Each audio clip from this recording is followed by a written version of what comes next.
Hello everyone.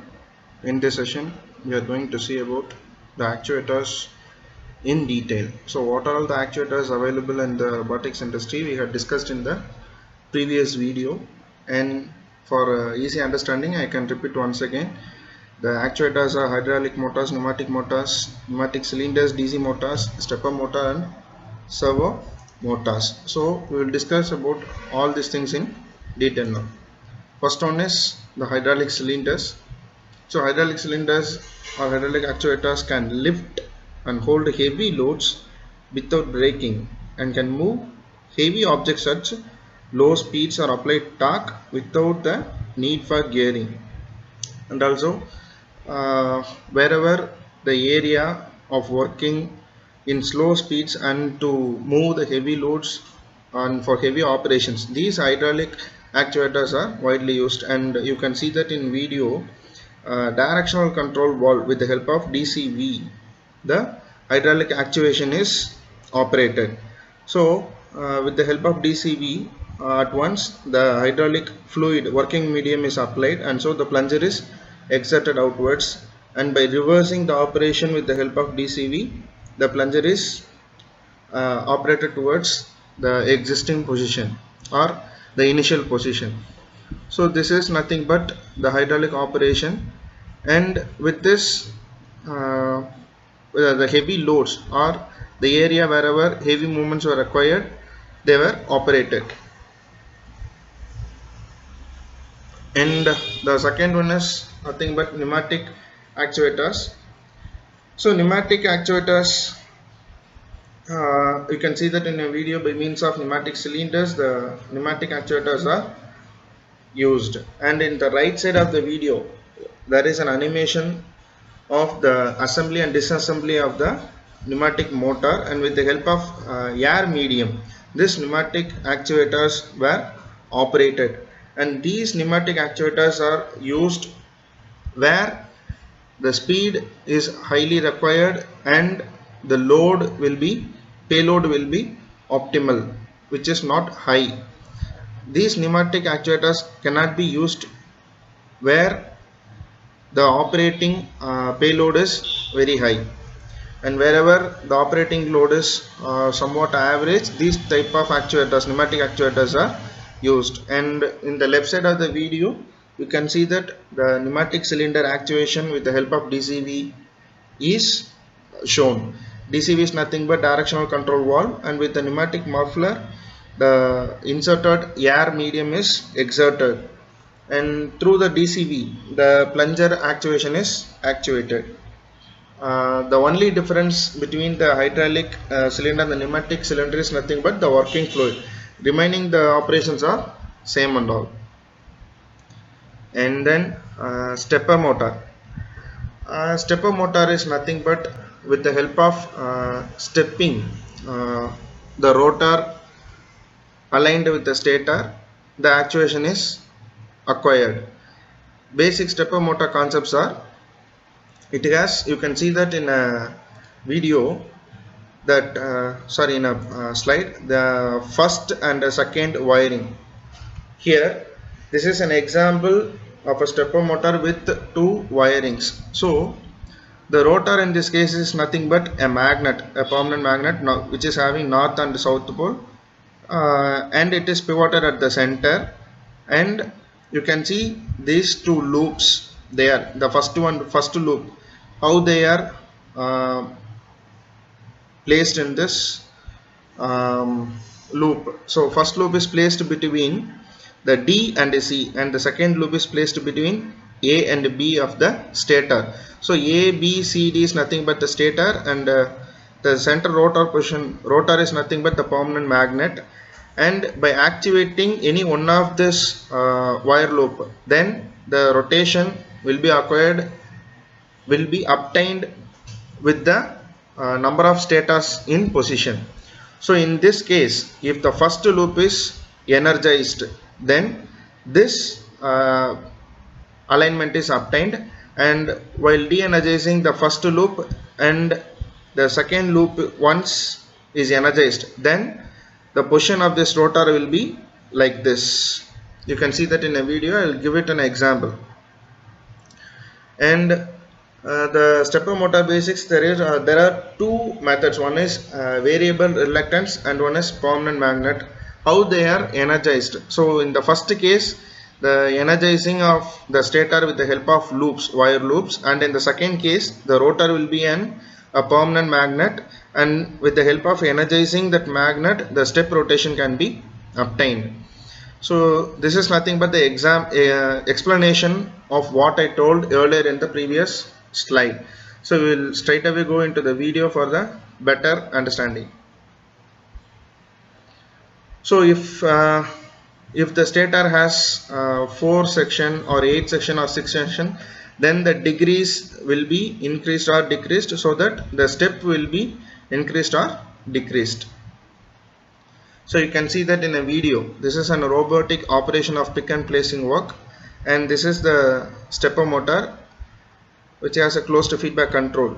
And for a timely purpose, I had just forwarded for the video in a speed manner. And if you want to clarify or if you want to watch the video, then you can download the video from the YouTube and you can watch. So if the stator has 6 sections and the rotor has 4 sections, if the coils are energized one by one, so if the stator has 6 sections, then there will be 3 loops. So based on the energizing, the rotor position is aligned. And in this case, this is a second type hybrid motor, which is nothing but the rotor will be a permanent magnet, and in this case the number of tooth is not equal with the number of tooth in the stator, and this stator has 8 number of loops, so 8 woundings are there, and so each stator has been aligned with the help of colors in order to easy understanding, like yellow, green and brown. And on energizing the coils, then the rotor alignment with the stator will be obtained. And in this case, there will be four number of loops. If the loop 1 is energized, then all the 3 remaining loops with the stator is not exactly aligned with the rotor. So which loop is energized, then that stator will be aligned equally with the rotor. With the help of this, the rotation, step rotation is obtained. And another type of actuator is DC motor. We will know that they consist of a permanent magnets and loops of wires inside. When the current is applied, the wire loop gets or generate a magnetic field which reacts against the outside field of the static magnets. The interaction of the field produces the movement of the shaft or armature. So the DC current is nothing but direct current is the most common actuator. So it converts the electrical energy into a mechanical energy. So what will be the force when the current is applied? Then the Lorentz force is generated, which generates a torque on the rotor, which is proportional to the current and the magnetic field. So here is a pictorial representation of the DC motor actuation, and a video is also available for easy understanding. So this is the video for the working animation of DC motor. Here the north pole and south pole is nothing but a magnet which consists of DC motor consists of a armature and the power supply with the brushes. So if the power is applied, so positive terminal is looped with the armature on the south pole and the negative terminal on the north pole. So this operates on the left hand thumb rule, which is nothing but if the power is applied, then this mechanical force turns the south pole into upwards and the north pole into downwards, and so the direction of the magnetic field will be from north to south. And so this upward force makes the armature to turn right upward, and the north pole the armature turns to downward because of this left hand thumb rule. And so the mechanical force is upward on the south pole side and north pole on the down side. So this is the working animation of DC motor, and so this armature will have a torque. and the next one will be servo motor. So servo motor sometimes necessary to be able to move a motor to a specific positions. So wherever a specific position is required or movement of a specific point is required, then the servo motors are widely used. So motors that can turn into a specific position are called servo motor and are in fact constructed out of basic DC motors by adding. So servo motors is nothing but a DC motor with the additional components of a position sensor, and also the some of the units like the control unit and the servo control unit and the servo amplifier unit with the help of a feedback control, which is nothing but the servo motor mechanism. So since positioning of the shaft is what servo motors are all about, most have their movement reduced to 180 degrees. So because of the amplified signal, so which can be seen in this video. So here this servo motor is nothing but whether it may be a DC brushless DC motor, a synchronous motor or asynchronous motor. So all these kind of servo motors will have a feedback device and a resolver or encoder, which is nothing but the component which is used to send the feedback signal to the servo amplifier. And this servo motor will have the servo control unit, and most of the time the reason have servo control unit and the servo amplifier in the same unit.